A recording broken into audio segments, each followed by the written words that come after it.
Hello, this is Dr. Oreen Wagner. Welcome to my Anxiety and OCD Quick Guide, How Anxiety Gets Worse.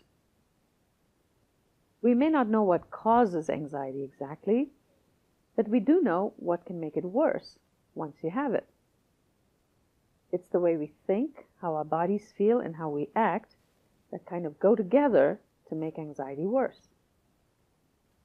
Now remember, we all have anxiety. So all of us think in these ways.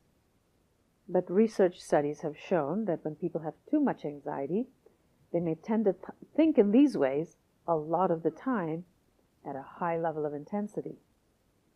Basically, they always see something bad about to happen. They see catastrophe. They see the worst possible scenario in any situation. They feel helpless, like they don't have any control over it and can't stop it. They don't know what to do. They're very careful and they don't want to make any mistakes so they don't make something bad happen. They're always looking for certainty. They want to make sure that things are going to work out okay. But as we know, life is full of uncertainty, so that's something hard to come by. And then finally they feel like they can't stand how it feels and they want to make that anxiety go away. And this is how anxiety can make our bodies feel. Once again, all of us feel this way when we're anxious. But when people have too much anxiety, they're feeling like this a lot of the time at a high level. And, people may have some or all of these symptoms. These are basically fight or flight reactions in the body generated by the sympathetic nervous system. So the stomach feels upset and the heart is pounding and there's difficulty breathing. And people feel like they're on edge or tense and high alert all the time and they can't sleep well. And of course, nobody likes how this feels. None of us likes how anxiety feels, which is why when people have too much anxiety, they're trying to make it go away. These are flight behaviors. They check over and over again to make sure everything's okay. They're asking over and over for reassurance. Am I going to be sick? Are we going to be late? Are you going to pick me up? Where are you going? They feel helpless. I can't handle it. And often, they want to not do things that make them anxious. No way, I'm not doing that. I'm not going there, or I'm out of here.